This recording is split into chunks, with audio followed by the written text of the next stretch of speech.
Hi everyone, welcome to DTH Decoding the Hindu. We are here to decode the Hindu for all those examinations where you are needed to be updated with current affairs of national and international importance. Today's lecture is going to be very important, so please watch the video till last.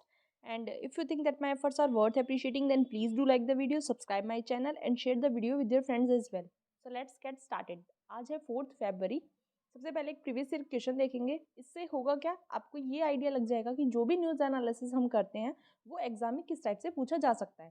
Question का answer आपको comment box में ज़रूर लिखना है so that आपके दिमाग में, subconscious mind में ये टॉपिक लंबे समय तक रह पाए। क्वेश्चन क्या है, right to vote and to be elected in India is a A fundamental right, B natural right, C constitutional right या फिर डी लीगल राइट। देखिए स्टेटिक पोर्शन का क्वेश्चन है, आपको आना चाहिए। नहीं भी आता है तो आज के लेक्चर के बाद आप इस क्वेश्चन का आंसर ज़रूर दे पाएंगे। अब एक क्योट देख लेते हैं जो हमारे मेंस के लिए हेल्पफुल होगी। क्योट क्या है हमारे पास, while transparency reduces corruption, good governance goes beyond transparency in achieving openness. Openness means involving the stakeholders in decision making process. Transparency is the right to information while openness is the right to participation. किसकी quote है ये, हमारे prime minister Narendra Modi ji की है। हिंदी में भी देख लेते हैं, अगर हिंदी में कोई ऐसे आता है तो वहाँ भी आप इसको यूज़ कर पाएंगे। जबकि पारदर्शिता भ्रष्टाचार को कम करती है, सुशासन खुलेपन को प्राप्त करने में पारदर्शिता से परे है। खुलेपन का अर्थ निर्णय लेने की प्रक्रिया में हितधारकों को शामिल करना है। पारदर्शिता सूचना का अधिकार है, जबकि खुलापन भागीदारी का अधिकार है। आपको इसको नोट डाउन करके रख लेना है। ये जीएस पेपर 2 में काफ़ी हेल्पफुल हो सकती है, एसए में हेल्पफुल हो सकती है और एथिक्स में भी आपको एक क्योट काम में आ सकती है। न्यूज़ एनालिसिस की तरफ चलेंगे, but I would like to request you, अगर आपको लगता है कि वीडियो हेल्पफुल है तो वीडियो को लाइक ज़रूर कर दें। चैनल को सब्सक्राइब नहीं किया तो चैनल को सब्सक्राइब कर लें। फर्स्ट न्यूज़ हमारे पास क्या है कि सेंटर ने बोला है जो 5 कॉलेजियम ने पिक किए हैं जजेस, उनके बारे में जल्दी ही इंफॉर्मेशन ज़्यादा दी जाएगी और जल्दी ही उन्हें पोस्ट किया जाएगा। तो यहाँ 5 जजेस के अपॉइंटमेंट की बात हो रही है। हमें पता है जजेस का अपॉइंटमेंट कौन करता है, कॉलेजियम। तो कॉलेजियम सिस्टम के बारे में हम पढ़ेंगे काफ़ी डीपली। कॉलेजियम सिस्टम क्या होता है, ये एक ऐसा सिस्टम है जहाँ जो जजेस हैं उनका अपॉइंटमेंट और ट्रांसफ़र किया जाता है थ्रू दिस सिस्टम। और ये सिस्टम जो है ये ना ही हमारी कॉन्स्टिट्यूशन ने हमें प्रोवाइड करवाया है, ना ही किसी पार्लियामेंट के एक्ट के द्वारा ये लाया गया है। ये टाइम के साथ ही इवॉल्व हुआ है, जैसे जैसे सुप्रीम कोर्ट की जजमेंट्स आई हैं उसी के अकॉर्डिंग ये सिस्टम इवॉल्व हुआ है। तो आपको ध्यान रखना है, ना ही कॉन्स्टिट्यूशन में कहीं मेंशन है और ना ही किसी पार्लियामेंट्री एक्ट में। कैसे इवॉल्व हुआ है ये सिस्टम, सबसे पहले 1981 में फर्स्ट जजेस केस हुआ। इसमें क्या कहा गया कि जो supreme chief justice of India होंगे उनका रेकमेंडेशन जो जुडिशियल अपॉइंटमेंट और ट्रांसफ़र में होता है उसकी प्राइमेसी को रिफ्यूज़ किया जा सकता है। मतलब पहले इनको प्राइमेसी दी जाती थी, जो भी चीफ जस्टिस ऑफ इंडिया का डिसीज़न होता था उसी को प्रेफरेंस दी जाती थी, लेकिन कुछ कोजेंट रीजंस पे इनके डिसीजन की प्राइमेसी को रिफ्यूज़ किया जा सकता है। और इस रूलिंग की वजह से एग्जीक्यूटिव के पास ज़्यादा पावर आ गई जुडिशरी से, और ऐसा ही अगले 12 साल तक चला जुडिशियल अपॉइंटमेंट्स में। उसके बाद आया 1993 में सेकंड जजेस केस, उसमें सुप्रीम कोर्ट ने कॉलेजियम सिस्टम को इंट्रोड्यूस किया। आपको ध्यान रखना है, फर्स्ट जजेस केस में कॉलेजियम सिस्टम को इंट्रोड्यूस नहीं किया गया था, ये इंट्रोड्यूस सेकंड जजेस केस में किया गया था। और यहाँ क्या कहा गया कि कॉलेजियम सिस्टम में भी कंसल्टेशन का मतलब क्या होगा, कंकरेंस। मतलब आप कॉलेजियम सिस्टम के जो बाकी जजेस हैं apart from the chief justice of India, उनके साथ कंसल्ट करने का मतलब ये नहीं है कि आप केवल उनका ओपिनियन लेंगे, आपको उनके साथ कंकरेंस भी करना होगा। यहाँ सीजेआई का इंडिविजुअल ओपिनियन ही मैटर नहीं करेगा, बल्कि एक इंस्टीट्यूशनल ओपिनियन जो कि सीजेआई सुप्रीम कोर्ट के बाकी के 2 सीनियर मोस्ट जजेस के साथ डिस्कस करके अपना ओपिनियन बनाएंगे, वो प्राइम होगा। थर्ड जजेस केस आया 1998 में। इसमें सुप्रीम कोर्ट ने जो प्रेसिडेंट का रेफरेंस देने का आर्टिकल है, आर्टिकल 143, उसमें कॉलेजियम को एक 5 मेंबर बॉडी के तौर पे एक्सपेंड कर दिया। इससे पहले 3 मेंबर थे कॉलेजियम में, अब 5 मेंबर होंगे, जिसमें चीफ जस्टिस ऑफ इंडिया होंगे और उनके साथ के 4 सीनियर मोस्ट कुलीग्स होंगे। जो सुप्रीम कोर्ट का कॉलेजियम होगा उसको सीजेआई हेड करेंगे और बाकी अदर जो जजेस हैं वो इनके साथ कॉलेजियम में होंगे। हाई कोर्ट का जो कॉलेजियम है वो वहाँ के चीफ जस्टिस हेड करेंगे और उनके साथ उस कोर्ट के अदर सीनियर मोस्ट जजेस होंगे 4। जो नेम होंगे हाई कोर्ट कोलेजियम के लिए, उनके अपॉइंटमेंट की बात गवर्नमेंट तक तभी जाएगी जब सीजीआई और सुप्रीम कोर्ट का कोलेजियम उसे अप्रूव कर देगा। मतलब हाई कोर्ट कोलेजियम में कोई भी अपॉइंटमेंट होनी है वो सबसे पहले सीजीआई के द्वारा अप्रूव होगी, एससी कोलेजियम के द्वारा, उसके बाद गवर्नमेंट के पास ये मैटर जाएगा। जो हायर जुडिशरी के जजेस हैं उनका अपॉइंटमेंट केवल और केवल कॉलेजियम सिस्टम से किया जाएगा और गवर्नमेंट का रोल एकदम बाद में आता है जब सब कुछ डिसीजन कॉलेजियम के द्वारा ले लिया जाता है। गवर्नमेंट का रोल लिमिटेड है, ना ही आईबी जो इंक्वायरी करेगी उसमें भी गवर्नमेंट का रोल लिमिटेड है। अगर किसी लॉयर को हाई कोर्ट या फिर सुप्रीम कोर्ट का जज बनाने की बात की जाती है तो उस केस में आईबी इंक्वायरी कंडक्ट कर सकती है और वहाँ भी गवर्नमेंट का रोल लिमिटेड ही होगा। आईबी के बारे में मैं आपको थोड़ा सा बता दूं तो हमारे यहाँ की एक रेपुटेटेड और इस्टेब्लिश्ड इंटेलिजेंस एजेंसी है आईबी, और इसका अथॉरिटेटिव कंट्रोल जो है वो मिनिस्ट्री ऑफ होम अफेयर्स के पास है। ये अगर कोई भी कॉलेजियम की चॉइस पे इसको डाउट है तो वहाँ ऑब्जेक्शन रेज कर सकती है या फिर कॉलेजियम की चॉइस पे क्लैरिफिकेशन मांग सकती है। लेकिन अगर कॉलेजियम ने सेम वही नेम दोबारा दिए तो गवर्नमेंट भी बाउंड हो जाती है और उनको ही जजेस के तौर पे गवर्नमेंट को अपॉइंट करना पड़ता है। प्रोसीजर क्या है जुडिशियल अपॉइंटमेंट्स के लिए? सीजीआई को कैसे अपॉइंट किया जाता है? प्रेसिडेंट करेंगे सीजीआई और बाकी अदर सुप्रीम कोर्ट जजेस को अपॉइंट। जब सीजीआई की बात आएगी तो जो जाने वाले सीजीआई हैं, आउटगोइंग सीजीआई हैं, वो ही अपने सक्सेसर को रेकमेंड करके जाते हैं। और प्रैक्टिस में क्या होता है, मेनली तो सीनियरिटी के बेसिस पे सीजीआई को चूज़ किया जाता है। लेकिन इसका ये जो सीनियरिटी बेसिस है इसका खनन 1970s में हो चुका है। सुप्रीम कोर्ट जजेस की बात करें तो बाकी जो सुप्रीम कोर्ट के जजेस हैं इनके लिए प्रपोजल इनिशिएट किया जाता है सीजीआई के द्वारा। सीजीआई जो है बाकी कॉलेजियम मेंबर्स के साथ डिस्कशन करेंगे, कंसल्ट करेंगे और जिस हाई कोर्ट के जज को सुप्रीम कोर्ट में लाना है वहाँ के भी सीजीआई से बात की जाएगी या फिर सीनियर मोस्ट जज से बात की जाएगी। जो कंसल्टीज है वो अपना ओपिनियन जो भी देंगे वो राइटिंग में रिकॉर्ड किया जाएगा और उसको एक फाइल की फॉर्म में रिकॉर्ड रखा जाएगा। कॉलेजियम अपना रेकमेंडेशन फिर लॉ मिनिस्टर को सेंड करेंगे। लॉ मिनिस्टर उस फाइल को देखने के बाद, रेकमेंडेशन को देखने के बाद प्राइम मिनिस्टर के पास, और प्राइम मिनिस्टर फाइनली प्रेसिडेंट को ये एडवाइस करते हैं कि वो फाइनली उस पर्टिकुलर जज को सुप्रीम कोर्ट में अपॉइंट कर दें। जो हाई कोर्ट के चीफ जस्टिस है उनको कैसे अपॉइंट किया जाता है? सबसे पहली बात, जो जिस भी स्टेट के हाई कोर्ट में चीफ जस्टिस को अपॉइंट किया जाना है ये पॉलिसी रखी गई है कि वो चीफ जस्टिस उस रिस्पेक्टिव स्टेट के बाहर के होंगे, ये आपको ध्यान रखना है। और कोलेजियम जो है वो इसकी ऑल ऑन द एलिवेशन लेता है। हाई कोर्ट जजेस कॉलेजियम के द्वारा ही रेकमेंड किए जाते हैं। कॉलेजियम में कौन होगा? सीजीआई होंगे वहाँ के, और वहाँ के 2 सीनियर मोस्ट जजेस होंगे। 2 नहीं होंगे, यहाँ होंगे 4 सीनियर मोस्ट जजेस, आपको ध्यान रखना है 4 होंगे। ये जो प्रपोजल है ये आउटगोइंग सीजेआई जो है, सीजेआई नहीं कहेंगे, वो तो चीफ जस्टिस ऑफ इंडिया हो जाता है। Chief justice of high court जो होंगे आउटगोइंग, वो ही अपने जो सक्सेसर है उसके लिए प्रपोजल देंगे। फिर ये रिकमेंडेशन चीफ मिनिस्टर के पास सेंड किया जाएगा जो कि गवर्नर को एडवाइस करेंगे और फाइनली ये प्रपोजल यूनियन लॉ मिनिस्टर के पास जाएगा। कॉलेजियम सिस्टम को काफ़ी बार क्रिटिसाइज किया जाता है। किस बेसिस पे किया जाता है? क्योंकि यहाँ ट्रांसपेरेंसी नहीं है, काफ़ी ज़्यादा ओपेकनेस देखी जाती है, नेपोटिज्म का भी स्कोप हो जाता है और पब्लिक कंट्रोवर्सीज भी चलती रहती है जुडिशियल अपॉइंटमेंट्स पे। और जो टैलेंटेड जूनियर जजेस हैं उनके ऊपर कोई ध्यान नहीं दिया जाता है, उनको मौका नहीं मिलता है। कुछ रिफॉर्म लाने के लिए अटेम्प्ट किए गए थे इस अपॉइंटमेंट सिस्टम में। एक अटेम्प्ट क्या किया गया था कि 99th अमेंडमेंट एक्ट 2014 के through national judicial appointment commission लाया गया था, लेकिन उसको 2015 में कोर्ट के द्वारा ख़त्म कर दिया गया। ये कहा गया कि इससे जुडिशरी की इंडिपेंडेंस जो है उसको खतरा है। कॉन्स्टिट्यूशन प्रोविज़न की बात करें तो हमारा आर्टिकल 124(2) क्या कहता है कि जो सुप्रीम कोर्ट के जजेस हैं उनको प्रेसिडेंट के द्वारा अपॉइंट किया जाएगा। और ऐसा करने में सुप्रीम कोर्ट के जजेस और जिस हाई कोर्ट के जज को अपॉइंट करना है वहाँ के सबसे सीनियर मोस्ट जज के साथ डिस्कशन किया जाएगा, कंसल्टेशन किया जाएगा। जो हमारा कॉन्स्टिट्यूशन का आर्टिकल 217 है उसमें क्या कहा गया है कि हाई कोर्ट के जज को भी प्रेसिडेंट ही अपॉइंट करेंगे। किस किस के साथ कंसल्ट करने के बाद? सीजीआई के साथ, उस स्टेट के गवर्नर के साथ और अगर चीफ जस्टिस के अलावा किसी और जज को अपॉइंट करना है तो फिर chief justice of high court के साथ भी कंसल्टेशन किया जाएगा। आई होप आपको समझ आया होगा कॉलेजियम सिस्टम, मैंने पूरा डिटेल में बताया है। आपका पूरा का पूरा टॉपिक ये कवर हो गया है। अगर लेक्चर आपको हेल्पफुल लग रहा है तो वीडियो को लाइक ज़रूर कर दें। चैनल को सब्सक्राइब नहीं किया है तो चैनल को सब्सक्राइब कर लें।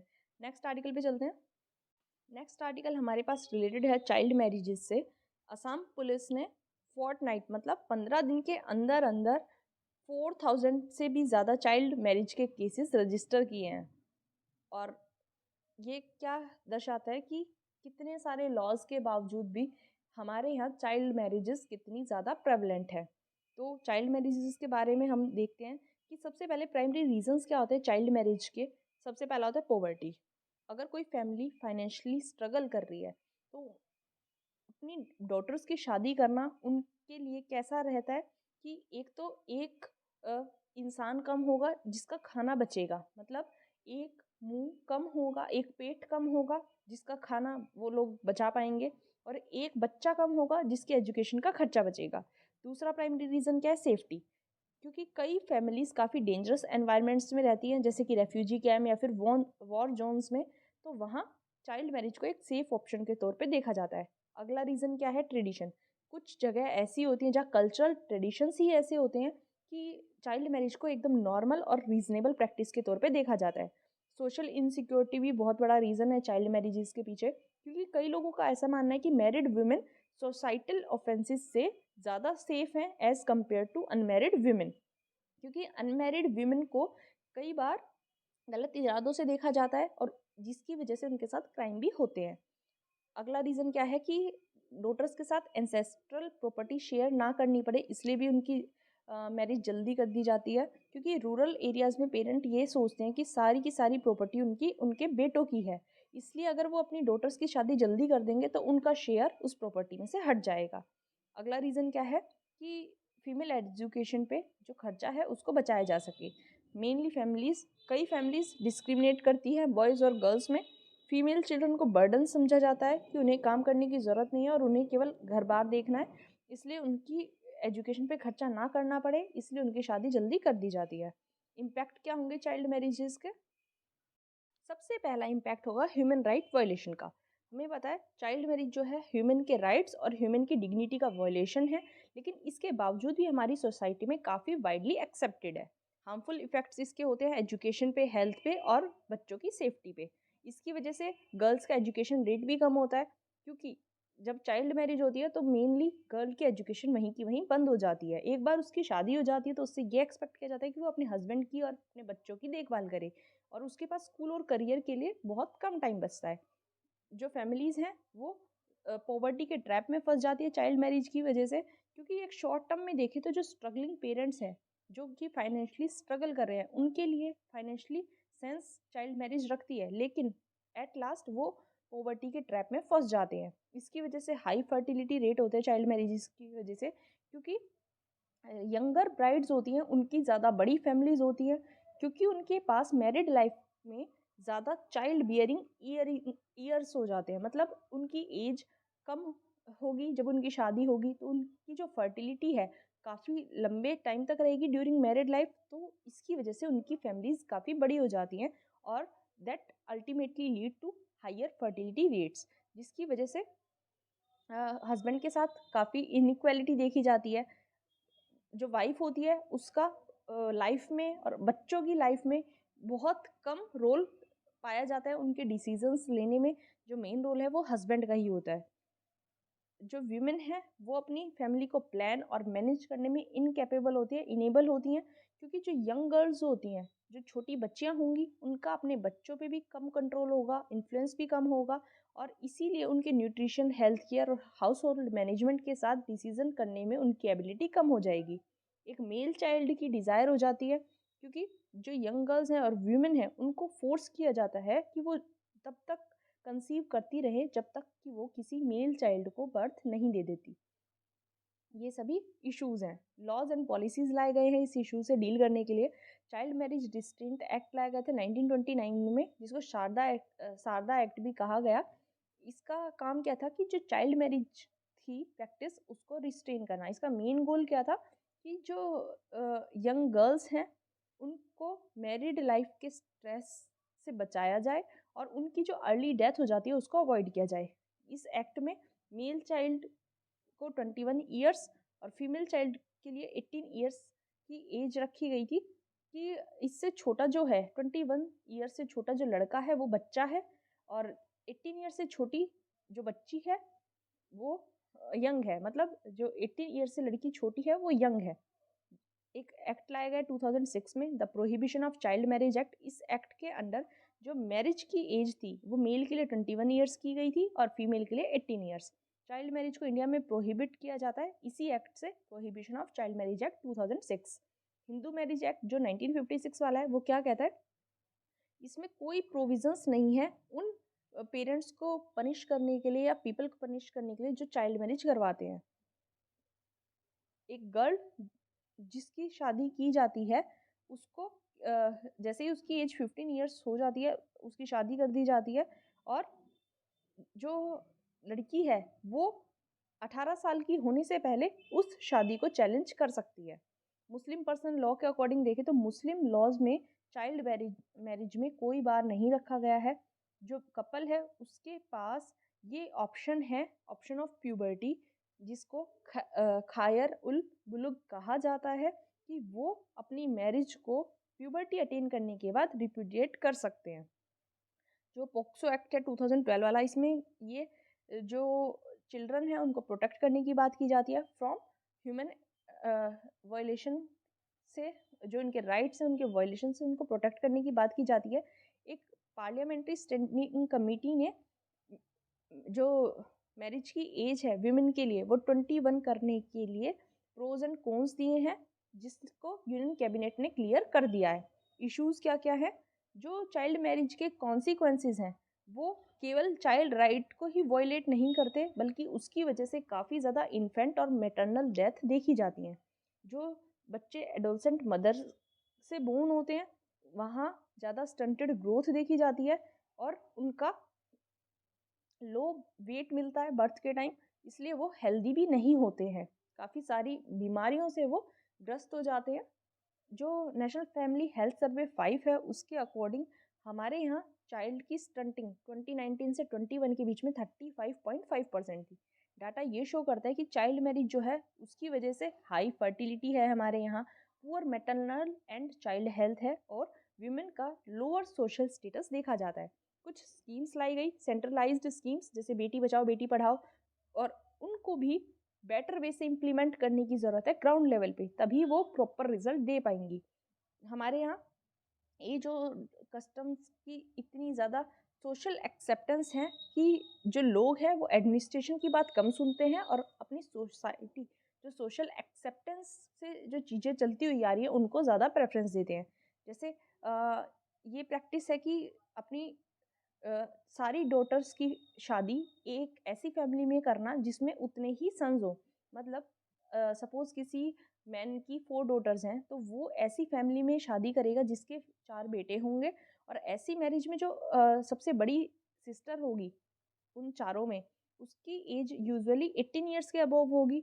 शादी अनाउंस कर दी जाएगी, वेडिंग कार्ड्स प्रिंट हो जाएंगे उसके नाम पे, और जो अंडर एज लड़कियां हैं उनकी शादी या तो सेम डे पे होगी या फिर उससे पहले कर दी जाएगी अलग से, मतलब उनकी शादी को एक्सपोज नहीं किया जाता है, केवल जो अडल्ट लड़की है उसी की शादी को अनाउंस किया जाएगा, वेडिंग कार्ड्स उसी के नाम पे प्रिंट किए जाएंगे।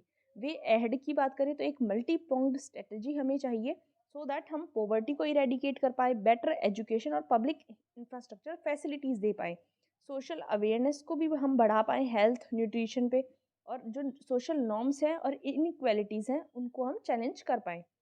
स्ट्रॉन्ग लॉज की, स्ट्रॉन्ग एनफोर्समेंट की हमें ज़रूरत है सो दैट जो भी लॉज हैं उनको प्रॉपर वे से इम्प्लीमेंट किया जा सके और ये इंश्योर किया जा सके कि जो गर्ल चाइल्ड है उनको इस चाइल्ड मैरिज से बचाया जा सके। जो गर्ल चाइल्ड है उसको एजुकेशन मिले, प्रेफरेबली वोकेशनल ट्रेनिंग मिले सो दैट वो फाइनेंशियली इंडिपेंडेंट बन पाए। स्टेट के एफर्ट्स की बात करें तो स्टेट ने एजुकेशन से लेके हेल्थ केयर और अवेयरनेस प्रोग्राम्स तक काफ़ी सारे इनिशिएटिव चलाए हैं। एग्जाम्पल के तौर पे देखें तो वेस्ट बंगाल की कन्याश्री स्कीम जो है वो उन लड़कियों को फाइनेंशियल एड प्रोवाइड करवाती है जो हायर स्टडीज़ के लिए जाना चाहती हैं। बिहार और अदर स्टेट्स में एक साइकिल स्कीम इम्प्लीमेंट की गई है सो दैट गर्ल्स जो हैं वो सेफली स्कूल पहुंच सके। यूपी ने एक स्कीम लाई थी जिससे कि गर्ल्स को, जो ड्रॉप आउट गर्ल्स हैं, उनको वापस स्कूल भेजा जा सके। गर्ल चाइल्ड को एम्पावर करने के लिए हमें प्रॉपर पब्लिक इंफ्रास्ट्रक्चर और सोसाइटल नॉर्म्स को एड्रेस करने की ज़रूरत है। ग्राम पंचायत लेवल से हमें वहाँ से काम करना होगा और ये इंश्योर करना होगा कि चाइल्ड प्रोटेक्शन कमिटीज़ और चाइल्ड प्रोहिबिशन ऑफिसर जो हैं वो अपनी जॉब अच्छे से करें और कम्युनिटी सपोर्ट ग्रुप्स के साथ एक्टिवेट हों। कुछ एफर्ट्स लिए गए थे उड़ीसा के विलेजेस में, वहाँ उन्हें चाइल्ड मैरिज फ्री बना दिया गया और ऐसे विलेजेस का नंबर है ओवर 12,000। अब देख सकते हैं कितने अच्छे तरीके से इसको इम्प्लीमेंट किया गया और हमें कमेटी की गाइडलाइंस को अच्छे से वे से इम्प्लीमेंट करना है। कमेटी का नाम इंपॉर्टेंट है, आपको ध्यान रखना है। कमेटी का नाम है शिवराज पाटिल कमेटी, जिसने अपनी रिपोर्ट दी थी 2011 में। तो उसने ये कहा था, उस रिपोर्ट की हेल्प से ये हुआ कि जो कर्नाटका है वहाँ चाइल्ड मैरिजेस का परसेंटेज काफ़ी कम हो गया था।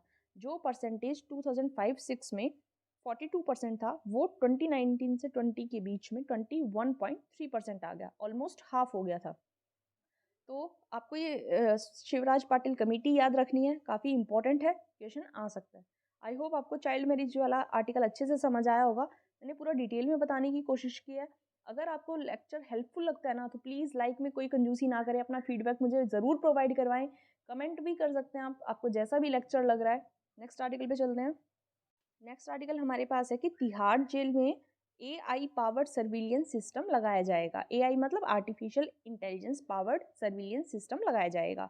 अब थोड़ा सा देखते हैं कि क्या कहा गया है। तिहाड़ जेल में artificial intelligence powered CCTV camera लगाए जाएंगे सो दैट इनमेट्स के ऊपर नज़र रखी जा सके और क्राइम से फाइट हम कर पाएँ। और इन प्रीमाइसिस में एक real time grievance redressal system लगाया जाएगा और ऑप्टिकल फाइबर नेटवर्क लगाया जाएगा। ये जो AI पावर्ड कैमराज होंगे, CCTV कैमराज, ये डार्क स्पॉट्स में भी मूवमेंट्स को डिटेक्ट करने में हेल्प करेंगे। जो ग्रीवेंस रिड्रेसल सिस्टम है वो एक PCR की तरह काम करेगा, जो कि जो भी इनमेट्स की प्रॉब्लम्स हैं उनको रियल टाइम में सॉल्व कर पाएगा। इश्यूज क्या है हमारी जेल्स में? सबसे बड़ा इशू है ओवर क्राउडिंग का। तिहाड़ जेल जो है वो साउथ एशिया का लार्जेस्ट प्रिजन कॉम्प्लेक्स है। यहाँ सबसे ज़्यादा हाई प्रोफाइल क्रिमिनल्स को रखा जाता है। दिल्ली में 3 प्रिजन कॉम्प्लेक्सेस हैं, तिहाड़, रोहिणी एंड मंदोली, और सभी अपनी कैपेसिटी के बियॉन्ड काम कर रहे हैं। तिहाड़ जेल की मैक्सिमम सिक्योरिटी कितनी है, कितनी कैपेसिटी है वहाँ? 5200 इनमेट्स को रखने की, लेकिन अभी एट प्रेजेंट वहाँ 12,762 प्रिजनर्स हैं 9 सेंट्रल प्रिजन्स में। तो आप देख सकते हैं कितनी ज़्यादा ओवर क्राउडिंग है, डबल से भी ज़्यादा। और इसी की वजह से उनकी मॉनिटरिंग जो है वो डिफ़िकल्ट हो जाती है, जिसके लिए अब ये AI पावर्ड सर्विलियंस सिस्टम लगाने की बात की जा रही है। जो ये ग्रीवेंस रिड्रेसल मैकेनिज्म लगाया जाएगा, ये ऑल्दो काफ़ी सालों से लगाया हुआ है, लेकिन अभी वाला जो है वो टाइम कंज्यूमिंग है और कम्प्लीटली मैनुअल है, मतलब आदमी काम करते हैं वहाँ, ह्यूमंस काम कर रहे हैं। लेकिन अब जो बनाया जाएगा नया सिस्टम, ये रियल टाइम रिस्पॉन्सेज देगा। कंप्यूटराइज सिस्टम इंस्टॉल किया जाएगा कैंटीन एरिया में भी, और फाइबर ऑप्टिक केबल्स भी इंस्टॉल किए जाएंगे हर जेल में सो दैट एफिशिएंसी को इंक्रीज किया जा सके। आई होप आपको समझ आया होगा। और क्या कहा गया है, मैंने आपको बताया AI पावर्ड कैमरास लगाए जाएंगे फेशियल रिकॉग्निशन के लिए, और इसके अलावा कंट्रोल रूम हर वार्ड में सो दैट एक कॉलिंग फैसिलिटी इनमेट्स को प्रोवाइड करवाई जा सके। वॉकी टॉकी के थ्रू स्टाफर्स एक दूसरे से कम्युनिकेशन रखेंगे। ऑप्टिकल फाइबर नेटवर्क को मैनुअल बिलिंग की जगह यूज़ किया जाएगा और एक बायोमेट्रिक सिस्टम लगाया जाएगा सो दैट रिकॉर्ड्स को इजीली रखा जा सके। यहाँ हमारे लिए इम्पॉर्टेंट क्या है? इम्पॉर्टेंट है हमारे लिए AI, आर्टिफिशियल इंटेलिजेंस। पूरा समझेंगे कैसे इवॉल्व हुआ है ये। आर्टिफिशियल इंटेलिजेंस की बात करें तो ऐसे काम जिन्हें पहले हिस्टोरिकली ह्यूमन इंटेलिजेंस की ज़रूरत पड़ती थी, अब वो काम मशीन्स के द्वारा किए जा रहे हैं, उसी को आर्टिफिशियल इंटेलिजेंस कहते हैं। इसमें machine learning, pattern recognition, big data, neural network, self algorithms, ये टेक्नोलॉजीज इंक्लूडेड हैं। इस कॉन्सेप्ट का ओरिजिन कहाँ से हुआ था? ग्रीक माइथोलॉजी से, लेकिन केवल मॉडर्न हिस्ट्री के टाइम ही इसे थोड़ा सा पुश मिला, जब इलेक्ट्रॉनिक कंप्यूटर्स पे स्टोर्ड प्रोग्राम डेवलप होने लगे।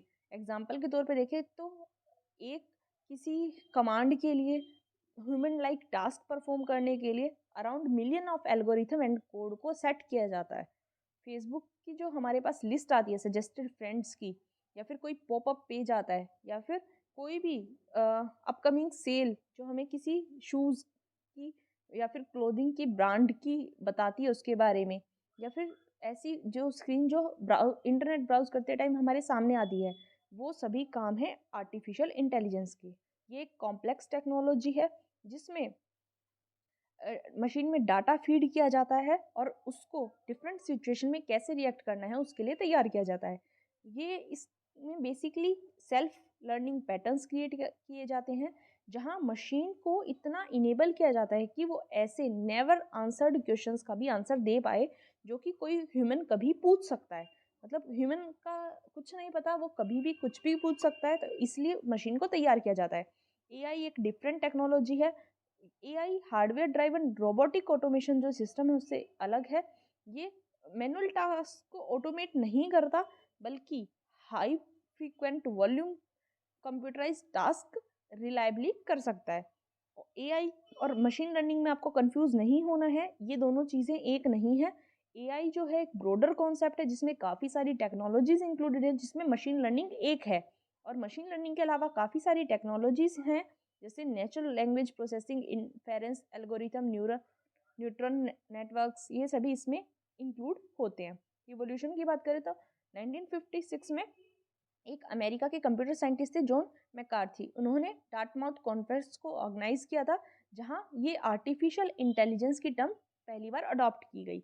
उसके बाद से जो वर्ल्ड के डिफरेंट डिफरेंट कंट्रीज हैं वहाँ मशीन्स की एबिलिटीज़ के ऊपर आइडियाज़ निकाले गए, सोशल प्रॉब्लम्स को देखते हुए, और डाटा जो नॉलेज है उसको यूज़ किया गया, और कंपटीशन के चलते इसका इवोल्यूशन होने लगा। काफ़ी सारे डेडिकेटेड प्रोजेक्ट्स इसके लिए लाए गए, और गवर्नमेंट ने इस रिसर्च को फंड करना शुरू किया। जो साइंस है उसका हर एस्पेक्ट, स्पेशली कि मशीन्स को कैसे बिहेव करना है, ह्यूमन बींग्स की तरह कैसे एक्ट करना है, वहाँ एथिक्स का क्वेश्चन हमारे सामने खड़ा हो जाता है। 70s में या फिर लेट 80s में एक टाइम आया था जब गवर्नमेंट ने इस फंडिंग को बंद कर दिया था, एआई की रिसर्च फंडिंग को। तब एआई को एक झटका लगा था। उसके बाद फिर से हमें 21st सेंचुरी में एआई की ज़रूरत महसूस होने लगी, एआई की इम्पोर्टेंस हमें समझ में आने लगी, और इसकी थ्योरेटिकल अंडरस्टैंडिंग हमारे अंदर बनने लगी। एआई टेक्निक्स जो है वो हमारी टेक्नोलॉजी इंडस्ट्री का काफ़ी एसेंशियल पार्ट आज बन चुकी हैं, जो कि डे टू डे लाइफ में काफ़ी सारी चैलेंजिंग प्रॉब्लम सॉल्व करने में हमारी हेल्प करती है। एप्पल सीरी से लेके सेल्फ ड्राइविंग कार्स तक एआई जो है वो काफ़ी रैपिडली प्रोग्रेस कर रहा है। इंडिया और एआई की बात करें तो एक कनाडा बेस्ड कंपनी की रिपोर्ट के अकॉर्डिंग, या फिर ग्लोबल एआई रिपोर्ट 2019 के अकॉर्डिंग, इंडिया जो है वो 9th पोजीशन पे है in terms of number of AI specialist working in the field. मतलब हमारे यहाँ कितने एआई स्पेशलिस्ट काम कर रहे हैं उसमें इंडिया जो है वो 9th पोजीशन पे है। यूएस, चाइना और यूके लिस्ट को टॉप करते हैं। टॉप रैंक कंट्रीज जो हैं उनके पास काफ़ी सारे एकेडमिक इंस्टीट्यूट्स हैं जिनमें एआई के ऊपर प्रोग्राम रखे गए हैं, इसलिए वहाँ के लोग इस फील्ड में काफ़ी ज़्यादा स्किल्ड हैं। इंडिया में काफ़ी फॉर्मल एजुकेशन में काफ़ी ज़्यादा अपॉर्चुनिटीज़ की कमी है डाटा साइंस में, लेकिन हम भी अपने यहाँ एजुकेशनल इंस्टीट्यूशन में आर्टिफिशियल इंटेलिजेंस को अडॉप्ट करने के लिए एंकरेज कर रहे हैं। इस साल में क्या हुआ, सीबीएसई ने 9th ग्रेड क्लासेस में आर्टिफिशियल इंटेलिजेंस को इलेक्टिव सब्जेक्ट के तौर पे रख दिया है, और आईआईटी हैदराबाद ने एक full fledged bachelor of degree programme रखा है एआई में, और पहला इंडियन एजुकेशनल इंस्टीट्यूट है जिसने ऐसा किया है, और वर्ल्ड में ये ऐसा थर्ड एजुकेशनल इंस्टीट्यूट है after Carnegie Mellon university and Massachusetts institute of technology, जहां बीटेक प्रोग्राम रखा गया है आर्टिफिशियल इंटेलिजेंस के ऊपर। ट्रिपल आईटी हैदराबाद में एक और एजुकेशनल इंस्टीट्यूट है जहां पॉपुलर एग्जीक्यूटिव प्रोग्राम रखे गए हैं आर्टिफिशियल इंटेलिजेंस पे, मशीन लर्निंग पे, ब्लॉकचेन और डिस्ट्रीब्यूटेड लेजर टेक्नोलॉजीज पे। जो हमारे इंडिया की डिफेंस फोर्सेस हैं वो भी अपने डिफेंस मेजर्स को एड करती हैं using AI and technologies. India में कॉरपोरेट्स हैं, उन्होंने अकेडमिया के साथ कोलैबोरेट करना स्टार्ट कर दिया आर्टिफिशियल इंटेलिजेंस पे। IBM का ब्लू प्रोजेक्ट इसका एक एग्जाम्पल है। कंट्री के काफ़ी सारे स्टार्टअप्स हैं जो image analytics, data analytics, predictive intelligence इनके ऊपर बहुत अच्छा काम कर रहे हैं। और ये एस्टिमेट किया जा रहा है कि आर्टिफिशियल इंटेलिजेंस $957 बिलियन इंडिया की जीडीपी में कंट्रीब्यूट करेगा बाय द ईयर 2035, जिसकी वजह से इंडिया की एनुअल ग्रोथ 1.3% से बूस्ट होगी। बेनिफिट्स क्या क्या हैं आर्टिफिशियल इंटेलिजेंस के? सबसे पहला, पॉलिसिंग। इंडिया में एक कन्वेंशन पॉलिसिंग है। आर्टिफिशियल इंटेलिजेंस के बेस्ड जो प्रोडक्ट्स हैं उनके लिए एक नई अपॉर्चुनिटी प्रोवाइड करवाई जाती है सो दैट हम प्रिडिक्टिव पॉलिसिंग कर सकें। एआई की हेल्प से हम ये प्रिडिक्ट कर पाएंगे कि क्राइम का पैटर्न क्या चल रहा है। काफ़ी सारी सीसीटीवी फुटेज को भी हम एनालाइज कर पाएंगे जो हमारी कंट्री में अवेलेबल होंगी और उसकी हेल्प से हम सस्पेक्ट को आइडेंटिफाई कर पाएंगे। गवर्नमेंट सभी रिकॉर्ड्स को डिजिटलाइज करती जा रही है, स्पेशली क्राइम रिकॉर्ड्स को एक ही प्लेस पे रखा जा रहा है, CCTNS, जहाँ सारा डाटा रखा जाएगा इंक्लूडिंग इमेज, बायोमेट्रिक्स और criminal history of a convict. Agriculture में बात करें तो एग्रीकल्चर में भी काफ़ी सारे यूजेस इसके हैं। इससे ये पता चलता है कि जो क्रॉप है उसको कितना पानी चाहिए। आर्टिफिशियल इंटेलिजेंस की हेल्प से हम प्रॉपर मैनेजमेंट क्रॉप का कर पाएंगे और काफ़ी सारे कॉम्प्लेक्स इशू से हम डील कर पाएंगे। डाटा को एनालाइज भी हम इजीली कर पाएंगे एआई टेक्नोलॉजी की हेल्प से। और हमारे जो पावर मैनेजमेंट है कार्स में उनको ज़्यादा एफिशिएंटली हम कर पाएंगे। Mobile devices, weather predictions, video and image analysis सभी हम अच्छे से कर पाएंगे। एआई के नेगेटिव इम्पैक्ट्स भी हैं कुछ, उसके लिए कुछ गवर्नमेंट ने स्टेप्स लिए हैं। जो हमारा 2018-19 वाला बजट था उसमें गवर्नमेंट ने ये कहा था कि नीति आयोग को एक नेशनल प्रोग्राम ऑन एआई बनाना है, इस्टेब्लिश करना है, सो दैट हम रिसर्च एंड डेवलपमेंट को एनहांस कर सकें इन new and emerging technologies. NITI Aayog ने उसके बाद क्या किया, एक एक्सप्लोरेटरी प्रूफ कॉन्सेप्ट प्रोजेक्ट लाया और एक नेशनल स्ट्रेटेजी क्राफ्ट की सो दैट हमारे यहाँ कंट्री में एक वाइब्रेंट आर्टिफिशियल इकोसिस्टम बिल्ड किया जा सके और काफ़ी सारे एक्सपर्ट्स और स्टेक होल्डर्स के साथ कोलैबोरेट किया जा सके। मार्च 2019 में नीति आयोग ने एक कैबिनेट नोट सर्कुलेट किया और एक क्लाउड कंप्यूटिंग प्रोग्राम इस्टेब्लिश किया जिसका नाम था एरावत। एरावत मतलब artificial intelligence research analytics knowledge assimilation platform. ये जो नीति आयोग ने नोट सर्कुलेट किया था इसमें गवर्नमेंट को 7500 करोड़ रुपीस से फंड करना था एआई के इम्प्लीमेंटेशन को ओवर 3 इयर्स। ये मूव था, इसकी वजह से क्लाउड कंप्यूटिंग प्लेटफॉर्म हमारे यहाँ क्रिएट किया जाना था और गवर्नमेंट का जो गोल था कि इंडिया को हमें अमर्जिंग इकोनॉमिक्स के साथ पाइनियर बनाना है, उसके लिए लाया गया था। और ये हमारे education, health, agriculture, urbanisation, mobility इन सभी सेक्टर्स में एक ट्रांसफॉर्मेशन का काम करेगा। बजट 2018 में गवर्नमेंट ने अनाउंस किया था कि कंट्री में आर्टिफिशियल इंटेलिजेंस को सपोर्ट करने के लिए फंड प्रोवाइड करवाए जाएंगे। Machine learning, robotics and IoT sector के लिए जो फंड है वो गवर्नमेंट प्रोवाइड करवाएगी। इनिशिएटिव का ही एक पार्ट था कि जब नीति आयोग ने 2018 में एक ड्राफ्ट नेशनल स्ट्रेटेजी लेके आए फॉर एआई, जहां इसके स्कोप की बात की गई कि कैसे research, adoption and commercialisation artificial intelligence का किया जाएगा। इसमें आर्टिफिशियल इंटेलिजेंस को काफ़ी वेरियस सेक्टर्स जैसे health care, agriculture, education, smart cities, infrastructure in सभी में यूज़ करने की बात की गई। कॉमर्स एंड इंडस्ट्री मिनिस्ट्री ने भी एक टास्क फोर्स सेटअप किए सो दैट एआई का कैसे यूज़ किया जाए उसको एक्सप्लोर किया जाए और बिग डाटा टेक्नोलॉजी को कंट्री में कैसे सेटअप किया जाए उसके ऊपर बात की जाए। बजट 2019-20 वाला जो था इसमें गवर्नमेंट ने एक नेशनल स्पोर्ट्स एजुकेशन बोर्ड बनाया था under Khelo India, so that जो हमारा यूथ है उसको न्यू एज स्किल्स के लिए artificial intelligence, IoT, big data, 3D printing और वर्चुअल रियलिटी के लिए तैयार किया जा सके। आई होप आपको समझ आया होगा एआई के बारे में पूरा बैकग्राउंड, इसके यूजेस, इसके नेगेटिव इम्पैक्ट्स, गवर्नमेंट का सपोर्ट, सब कुछ मैंने बहुत डिटेल में बताने की कोशिश की है। नेक्स्ट आर्टिकल पे चलते हैं। नेक्स्ट आर्टिकल हमारे पास क्या है, केरला में इंटरनेशनल थिएटर फेस्टिवल चल रहा है, वहाँ थ्रीसुर जो फेस्टिवल है उसको ग्लोबल स्टेज पे लाया गया। तो थ्रीसुर के बारे में पढ़ेंगे, इंपॉर्टेंट है। थ्रीसुर पुरम जो है एक एनुअली हेल्ड होने वाला हिंदू फेस्टिवल है जिसको केरला में हेल्ड किया जाता है। ये किस दिन सेलिब्रेट किया जाता है? जिस दिन स्टार साइन पूरम जो है वो मलयालम महीने के मेडाम में होता है, मतलब अप्रैल मई में। मेडम मतलब अप्रैल मई वाला महीना। जो ये फेस्टिवल है वो राजा रवि वर्मा के ब्रेन चाइल्ड है, जिन्हें फेमसली कहा जाता था सक्थन थम्पुरान, जो कि कोचीन के महाराज थे। पूरम जो है वो ऑफिशियली कोडियट्टम से स्टार्ट होता है, जब जो भी पार्टिसिपेटिंग टेम्पल्स हैं उस फेस्टिवल के वो वहाँ प्रेजेंट होते हैं। ये एक फ्लैग होइस्टिंग सेरेमनी होती है कोडियट्टम। पूरम जो है, पूरम में 10 टेम्पल्स होते हैं थ्रीसुर के आसपास, और इसको एक ऐसी सेरेमनी माना जाता है जहाँ सारे भगवान साथ में आते हैं, लॉर्ड शिवा को अपना ओबिसेंस पे करते हैं एट वड्डाकुनाथन टेम्पल, जो कि इस टाउन के सेंटर में लोकेटेड है। हॉलमार्क्स की बात करें तो इस फेस्टिवल का एक हॉलमार्क क्या है? एक एंसेम्बल जिसमें ट्रेडिशनल इंस्ट्रूमेंट्स रखे जाते हैं, जैसे छेंदा, मंडलम, इडक्का या थिमिला, कॉम्बू, ये सब रखे जाते हैं।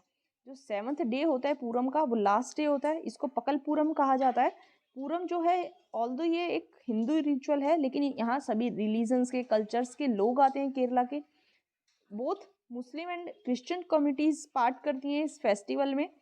इसका मतलब स्टेट में काफ़ी सेक्युलर क्रेडेंशियल्स ये फेस्टिवल्स शो करता है। अब बाकी कौन कौन से इंपॉर्टेंट फेस्टिवल्स हैं केरला के, ये आपको पता होना चाहिए थोड़ा सा। स्टेट पीसेस में इस टाइप के क्वेश्चन आ सकते हैं। ओनम, विशु, थिरुवत्थिरा, करथिगई, सबरीमाला टेम्पल फेस्टिवल, भरानी, कोंडुंगलुर, गुवायूर एकादशी, स्वाति संगीतोत्सवम, बेटा and Aarattu, Thrissur Pooram, Nehru trophy boat race, ये सभी केरला के फेस्टिवल्स हैं। आई होप आपको समझ आया होगा। नेक्स्ट आर्टिकल पे चलते हैं। नेक्स्ट आर्टिकल जो है वो रिमोट ईवीएम से रिलेटेड है।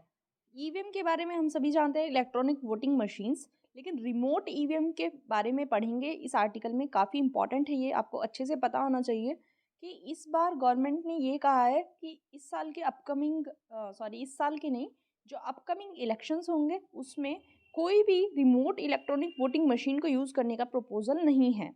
और ये जो आरवीएम्स हैं, आरवीएम मतलब रिमोट इलेक्ट्रॉनिक वोटिंग मशीन, इनको एनआरआई वोटर्स के लिए भी यूज़ नहीं किया जाएगा। क्या पूरा इशू समझते हैं? इलेक्शन कमीशन के अकॉर्डिंग अभी तक आरवीएम को अपकमिंग इलेक्शन के लिए इंट्रोड्यूस नहीं किया गया है, इंट्रोड्यूस करने का कोई प्रपोजल नहीं है। और रिमोट ईवीएम किस लिए लाया गया था?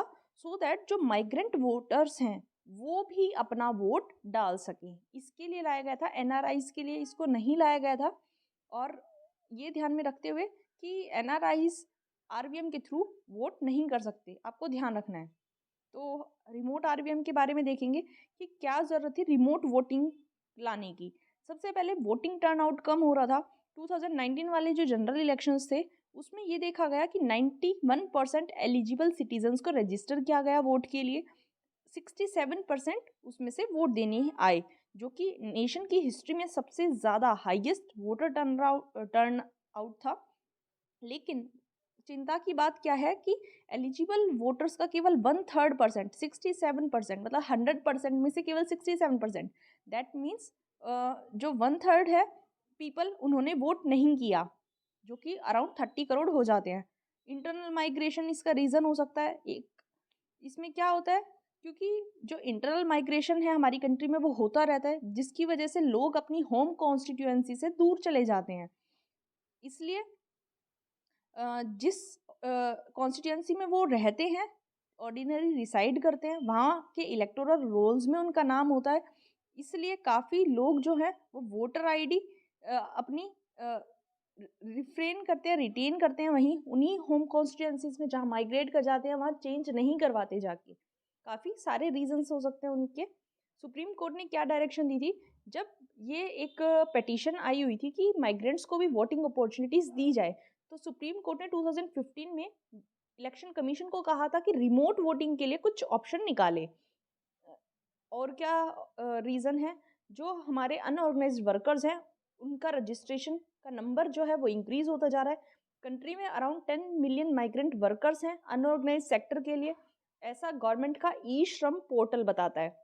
अगर रिमोट वोटिंग प्रोजेक्ट इम्प्लीमेंट किया जाएगा तो इसके काफ़ी फार रीचिंग रेमिफिकेशंस देखे जाएंगे, इम्प्लीकेशंस देखे जाएंगे। तो अभी रिमोट वोटिंग के लिए करंट प्रपोजल क्या है? आरवीएम एक मॉडिफाइड वर्जन है इलेक्ट्रॉनिक वोटिंग मशीन का। ये specially remote polling booth setup किए जाएंगे डिफरेंट स्टेट्स में, जहां जो इलेक्शंस हैं माइग्रेंट्स के होम स्टेट के जब हो रहे होंगे। ये आरवीएम है, ये मल्टीपल कॉन्स्टिट्यूएंसीज को एक ही सिंगल रिमोट पोलिंग बूथ से हैंडल कर सकती है। इसके लिए यहाँ फिक्स्ड बैलेट पेपर शीट की जगह मशीन को ऐसे मॉडिफाई किया जाएगा कि जिसमें डिफरेंट कैंडिडेट की लिस्ट शो होगी। जो भी कॉन्स्टिट्यूएंसी का नंबर होगा वोटर का, वो कॉन्स्टिट्यूएंसी कार्ड रीडर के द्वारा रीड किया जाएगा, उसी के हिसाब से लिस्ट डिस्प्ले हो जाएगी। सिक्योरिटी की बात करें तो ये जो सिस्टम है वो उसी सिस्टम के सिमिलर ही है जो वोटर्स अभी तक यूज़ करते आए हैं अपने वोट को वेरीफाई करने के लिए। यहाँ भी वीवीपैट का यूज़ किया जाएगा सो दैट वो अपना वोट जो है वेरीफाई कर सके। इस यूनिट से नंबर ऑफ वोट जो हैं हर कैंडिडेट के वो सेव होंगे, क्योंकि कई बार जो कॉन्टेस्टिंग पार्टीज़ हैं उनको इस वजह से लॉस भी होता है कि उनके फेवरेबल कैंडिडेट्स जो है वो माइग्रेट कर जाते हैं, तो उनको इससे फ़ायदा होगा, उनके वोट बचेंगे।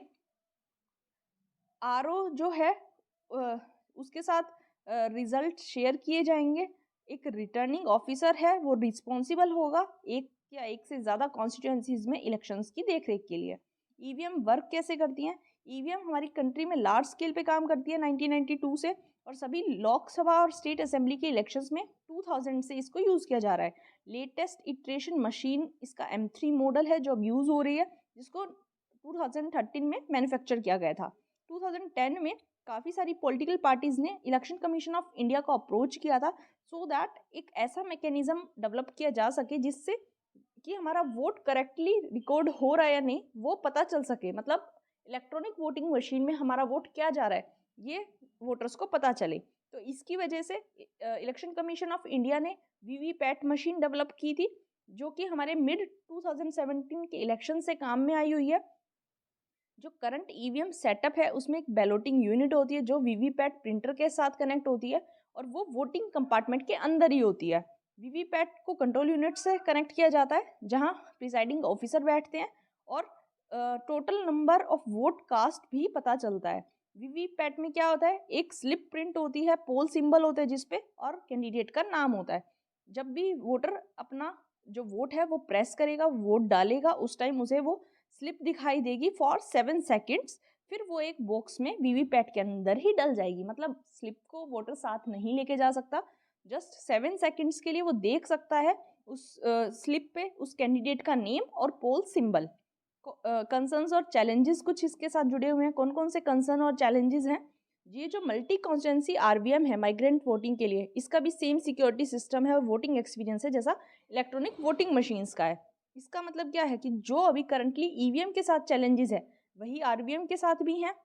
मशीन रिलेटेड टेंशंस तो जो हैं वो हैं, लेकिन इसमें कुछ लॉजिस्टिकल और एडमिनिस्ट्रेटिव चैलेंजेस भी हैं। इसमें ये क्वेश्चन आ जाता है कि वोटर रजिस्ट्रेशन रिमोट लोकेशंस में कैसे किया जाएगा, और इनका नाम इलेक्टोरल रोल जो है होम कॉन्स्टिट्यूएंसी के वहाँ से कैसे रिमूव किया जाएगा, और इस रिमोट वोटिंग एप्लीकेशन को ट्रांसपेरेंट कैसे किया जाएगा। ये सभी क्वेश्चंस इसमें इंक्लूड है। करंट वीवीपैट सिस्टम जो है वो वोटर वेरीफाइड नहीं है पूरी सेंस में। मतलब वोटर अपनी वोट स्लिप देख सकता है वीवीपैट के ग्लास के अंदर 7 सेकंड के लिए, लेकिन इसका मतलब ये नहीं है कि ये वेरीफाई हो जाता है। और अगर वोटर को प्रिंट आउट दिया जाए उनके हाथ में, जब तक उनका वोट अप्रूव नहीं हो जाए तो क्या होगा इससे? मतलब अगर वो कैंसिल हो जाए तो इसका मतलब कोई एरर है, और अगर अप्रूव कर दिया जाए तो इसका मतलब फाइनली वोट कास्ट हो गया है। और करंट सिस्टम में ये जो वोटर डिस्प्यूट है जो पीछे होते हुए आए हैं, इसकी वजह से इलेक्शन ऑफिसर की प्रेजेंस ज़रूरी है, और ये चेक करने के लिए कि जो टेस्ट वोट है उसका आउटकम करेक्ट हो। वोटर को पेनलाइज भी किया जा सकता है और प्रोसिक्यूट भी किया जा सकता है, और यही प्रॉब्लम रिमोट वोटिंग के साथ भी की जा सकती है। पूरा मतलब मैं आपको बेसिक लैंग्वेज में बताऊं तो इसमें क्या कहा गया है, जैसे हमने ईवीएम के साथ वीवीपैट को लगा दिया जहां वेरीफाई हो जाता है, लेकिन अगर वीवीपैट में किसी पर्सन ने, किसी वोटर ने वोट किसी और को दिया है लेकिन वीवीपैट में नाम किसी और का आ रहा है, दैट मीन्स वोट दूसरे के पास कास्ट हो गया है। अब वोटर उसको वेरीफाई कैसे करेगा, वोटर उसको साबित कैसे करेगा, ये पूरी रिस्पॉन्सिबिलिटी वोटर की रहती है। और हो सकता है मशीन में कुछ ऐसा एरर आया हो कि वो एक ही बार हुई हो एरर। अब अगर दोबारा कोई प्रिसाइडिंग ऑफिसर वहां जाके देखे तो शायद ऐसा ना हो, तो उस केस में पिनलाइज करने की प्रोविजन रखे गए हैं वोटर को कि वोटर जो है वो झूठ बोल रहा है। तो इस डर से लोग जो हैं वो अगर सही वोट होगा तो भी और गलत किसी के पास वोट कास्ट हो जाएगा तो भी सामने नहीं आएंगे, शिकायत नहीं करेंगे। वे फॉरवर्ड की बात करें तो अगर हमें वोटिंग प्रोसेस को वेरीफिएबल और सही बनाना है तो मशीन इंडिपेंडेंट बनाना होगा, सॉफ्टवेयर हार्डवेयर इंडिपेंडेंट बनाना होगा। इसका मतलब क्या है कि हमें केवल इस अजम्पशन पे नहीं चलना है कि ईवीएम जो है वो हमेशा सही ही होगी, और वोटर के पास पूरी एजेंसी होनी चाहिए वो अपना वोट कैंसिल कर सके अगर वो सेटिस्फाई नहीं है तो। और ये जो कैंसिल करने की प्रोसेस है इसको भी सिंपल बनाना होगा, और ऐसा होना चाहिए कि वोटर जो है वो किसी से बातचीत किए बिना ऐसा कर पाए, किसी के इंटरेक्शन के बिना ऐसा कर पाए। और अगर हमें रिमोट वोटिंग का सिस्टम लाना है तो इसको कॉन्फिडेंस के साथ लाना होगा, सभी स्टेक होल्डर्स की एक्सेप्टेबिलिटी के साथ लाना होगा, जिसमें voters, political parties, election machinery सभी शामिल हैं। और पॉलिटिकल कंसेंसस ही हमारा वे फॉरवर्ड है सो दैट हम रिमोट वोटिंग को अच्छे से इंट्रोड्यूस कर पाएं। आई होप आपको समझ आया होगा, इंपॉर्टेंट है। नेक्स्ट आर्टिकल हमारे पास क्या है, ये जो कन्वर्जन इशू चल रहा है सुप्रीम कोर्ट ने इसको लॉ कमीशन के पास रेफर करने से मना कर दिया है। क्या इशू है कि ये जो फोर्सिबल कन्वर्जन किया जाता है इसको एक सेपरेट ऑफेंस लाया जाए रिलीजन के under IPC, Indian penile code के अंदर फोर्सिबल कन्वर्जन के लिए एक सेपरेट ऑफेंस लॉ बनाने की डिमांड की जा रही है। तो सुप्रीम कोर्ट ने इस प्ली को रिफ्यूज कर दिया है लॉ कमीशन के पास रेफर करने से। तो इस आर्टिकल में हमारे पास इंपॉर्टेंट क्या है, रिलीजन से रिलेटेड पढ़ना कि हमारे यहाँ रिलीजन से रिलेटेड क्या क्या प्रोविजंस है। सबसे पहले इंडिया में right to freedom of religion हमें मिलता है। तो इंडियन कॉन्स्टिट्यूशन जो है वो सभी इंडिविजुअल्स को अपने रिलीजियस बिलीव्स को मानने का, उनको प्रैक्टिस करने का राइट देती है, फ्रीडम देती है। और ये आपको ध्यान रखना है सभी को रिलीजियस फ्रीडम मिला हुआ है, लेकिन इंडिया ने एक ऐसी स्ट्रेटेजी अडॉप्ट की है जहां सेपरेशन ऑफ पावर रखा गया है, पावर ऑफ रिलीजन और पावर ऑफ स्टेट को सेपरेट रखा गया है। कॉन्स्टिट्यूशनल प्रोविजंस की बात करें तो आर्टिकल 25 जो है वो क्या कहता है, सभी के पास किसी भी रिलीजन को फ्रीली प्रोफेस करने का, प्रैक्टिस करने का, मानने का और प्रोपोगेट करने का राइट है। 26 क्या कहता है कि रिलीजियस अफेयर्स को मैनेज करने का फ्रीडम है। 27 कहता है कि किसी भी पर्टिकुलर रिलीजन के प्रमोशन के लिए टैक्सेस पे करने का फ्रीडम है।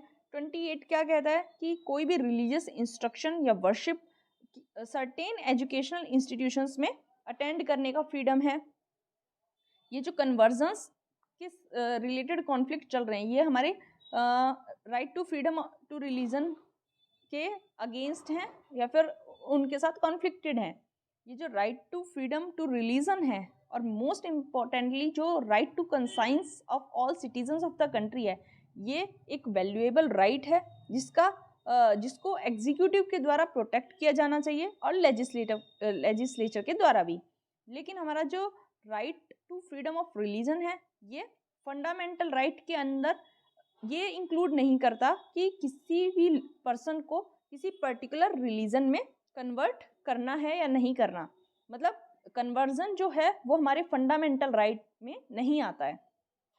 हमारे यहाँ फोर्स कन्वर्जन्स के लिए भी लेजिस्लेशन लाए गए हैं। कौन कौन से लेजिस्लेशन है? 1954 में पार्लियामेंट ने Indian conversion regulation and registration bill लाया था। उसके 6 साल के बाद एक और लॉ लाया गया, backward communities religious protection bill 1960, जिसका पर्पज़ ये था कि कन्वर्जन को रोका जाए।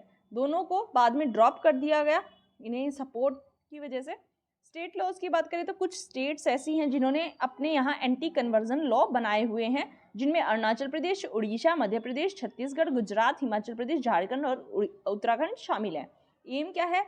बेसिक एम है कि जो इंडिविजुअल्स और कम्युनिटीज़ हैं उनका एक रिलीजन से दूसरे रिलीजन में कन्वर्ट होना, क्योंकि मेनली जो है वीकर जो हमारे सेक्शंस हैं सोसाइटी के उनको फोर्सफुली कन्वर्ट किया जाता है, जैसे women, children, backward classes, untouchables, इनको प्रोटेक्ट करना सो दैट कोई इन्हें फोर्सिबली एक रिलीजन से दूसरे रिलीजन में कन्वर्ट ना करे। इसका मेजर क्रिटिसिज्म क्या है? जो एंटी कन्वर्जन लॉ है ये एक रेस्ट्रिक्शन प्लेस कर देता है कि किसी भी पर्सन का कन्वर्जन नहीं होगा, और ये हमारे right to privacy of individual को इन्फ्रिंज करता है, उसके खिलाफ हो जाता है। जो रिलीजियस लीडर्स हैं माइनॉरिटी कम्युनिटीज़ के, उन्हें भी कई बार अरेस्ट किया जाता है, प्रोसिक्यूट किया जाता है under anti conversion law.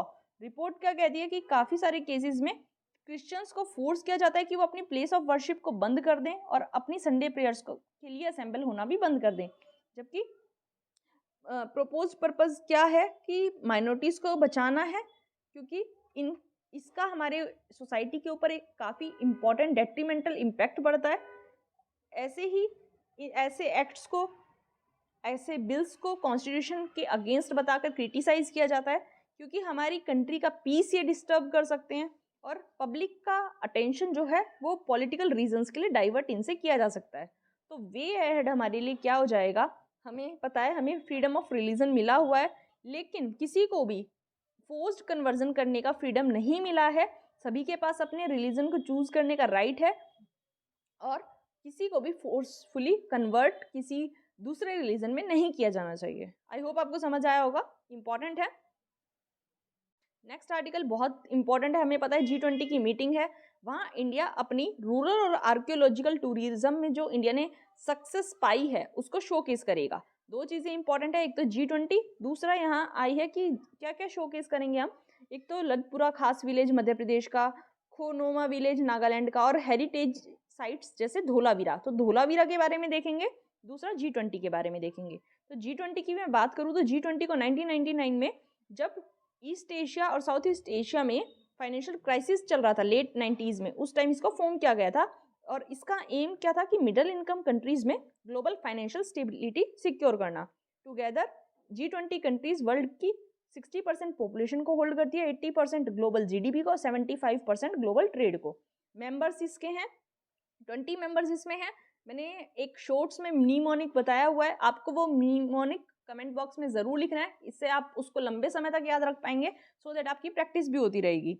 Members कौन कौन से हैं? Argentina, Australia, Brazil, Canada, China, France, Germany, India, Indonesia, Italy, Japan, Republic of Korea, Mexico, Russia, Saudi Arabia, south Africa, Turkey, UK, US and EU। इसमें यही था इंपॉर्टेंट। धोलावीरा के बारे में देखेंगे, ये आज का लास्ट और मोस्ट इंपॉर्टेंट टॉपिक है कि धोलावीरा को रिसेंटली यूनेस्को ने 40th वर्ल्ड हेरिटेज साइट भी बनाया था हमारी कंट्री की, और धोलावीरा गुजरात में लोकेटेड है। पहली इंडस वैली सिविलाइजेशन की साइट थी जिसे इस लिस्ट में शामिल किया गया, और इस सक्सेसफुल नॉमिनेशन के साथ साथ इंडिया जो है वो वर्ल्ड हेरिटेज साइट इंस्क्रिप्शन के सुपर 40 क्लब में भी एंटर हो गए, क्योंकि हमारे यहाँ भी 40 साइट्स हो गई जो कि वर्ल्ड हेरिटेज लिस्ट में इंक्लूड हो चुकी हैं। इंडिया के अलावा Italy, Spain, Germany, China, France, यहाँ 40 या इनसे भी ज़्यादा वर्ल्ड हेरिटेज साइट्स हैं। इंडिया में टोटल 40 वर्ल्ड हेरिटेज साइट्स हो गई हैं, 32 कल्चरल हैं, 7 नेचुरल हैं, 1 मिक्स्ड है। रमप्पा टेम्पल जो तेलंगाना में है वो इंडिया का 39th वर्ल्ड हेरिटेज साइट था। धोलावीरा के बारे में देखेंगे तो ये मोस्ट रिमार्केबल और वेल प्रिजर्व्ड अर्बन सेटलमेंट था साउथ एशिया का। 1968 में आर्कियोलॉजिस्ट जगतपति जोशी ने इसको डिस्कवर किया था, और मोहिंजोदड़ो के बाद गनवेरीवाला हड़प्पा पाकिस्तान में है, राखीगढ़ी और हरियाणा में है। इनके बाद धोलावीरा 5th लार्जेस्ट मेट्रोपोलिस था IBC का। IBC अराउंड 2500 BC के अराउंड फ्लरिश हुई थी हमारे साउथ एशिया के वेस्टर्न पार्ट में, जहाँ आज पाकिस्तान और वेस्टर्न इंडिया है। बेसिकली एक अर्बन सिविलाइजेशन थी, और यहाँ पीपल वेल प्लान्ड मैनर में रहते थे, वेल बिल्ड टाउन्स यहाँ थे जो कि ट्रेड को भी अट्रैक्ट करते थे।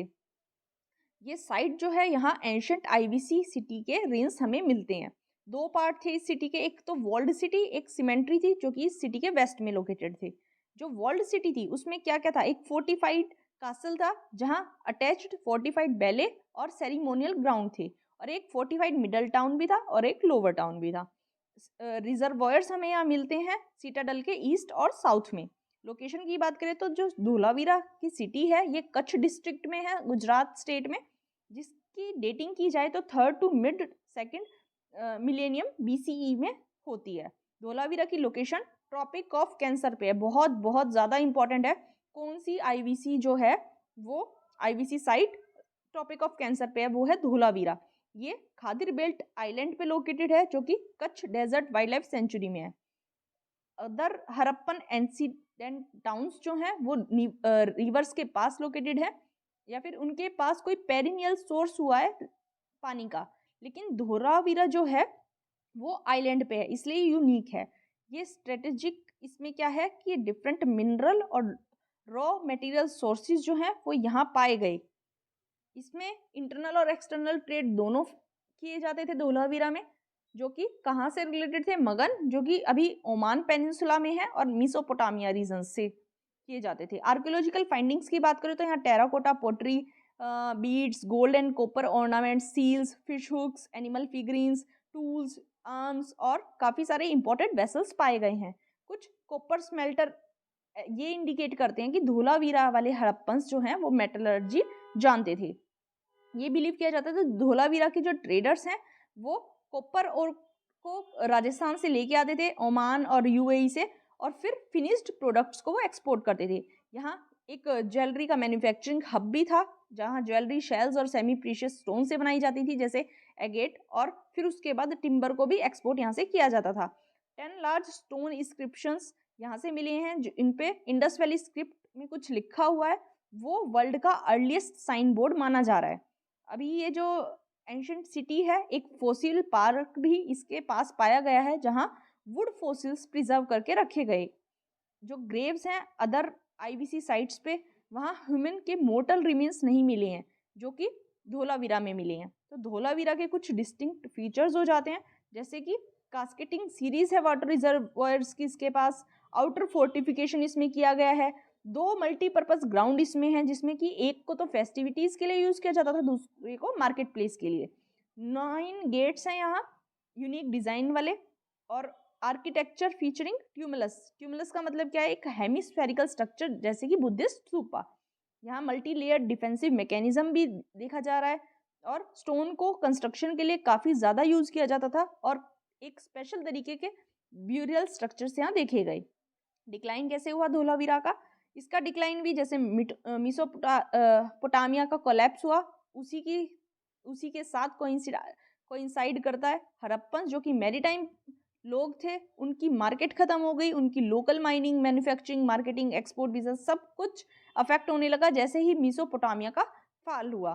धोलावीरा एक एरिडिटी के फेज में आ गया, क्लाइमेट चेंज यहाँ हुआ और सरस्वती रिवर ड्राई होने लगी और ड्रॉट लाइक सिचुएशन यहाँ लोगों की बन गई, इसलिए लोग गंगा वैली में माइग्रेट करने लगे, गुजरात की साइड, महाराष्ट्र के पास। तो इस वजह से फिर इसका पतन हो गया, डिक्लाइन हो गया। जो रन ऑफ कच्छ है उस जिसके आसपास एक खादिर आइलैंड है जहाँ धोलावीरा लोकेटेड था, वो नेविगेबल था, लेकिन जो समुद्र है वो धीरे धीरे नीचा हो गया, मतलब रिसेडेड, झुक गया नहीं, मतलब जो सी का स्तर है वो कम हो गया और रन जो है वो एक मड फ्लैट बन के रह गया, जिससे कि ये जो साइट है वो डिक्लाइन हो गई। आई होप आपको समझ आया, मैंने बहुत डिटेल में बताया है, इंपॉर्टेंट है क्योंकि। अब जो हमने आज क्वेश्चन किया है उसको डिस्कस कर लेते हैं।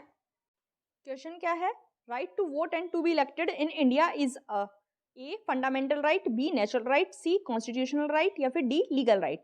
तो वोट करना और इलेक्ट होना हमारा एक कॉन्स्टिट्यूशनल राइट है क्योंकि कॉन्स्टिट्यूशन में प्रोवाइड करवाया जाता है। आई होप आपको लेक्चर हेल्पफुल लगा है, समझ में आया है सब कुछ, हर टॉपिक। अगर लेक्चर हेल्पफुल लगता है तो प्लीज़ मुझे अपना फीडबैक ज़रूर प्रोवाइड करवाएं। फीडबैक आप वीडियो को लाइक करके भी प्रोवाइड करवा सकते हैं और कमेंट करके भी। चैनल को सब्सक्राइब नहीं किया है तो प्लीज़ चैनल को सब्सक्राइब कर लीजिए। Thank you so much.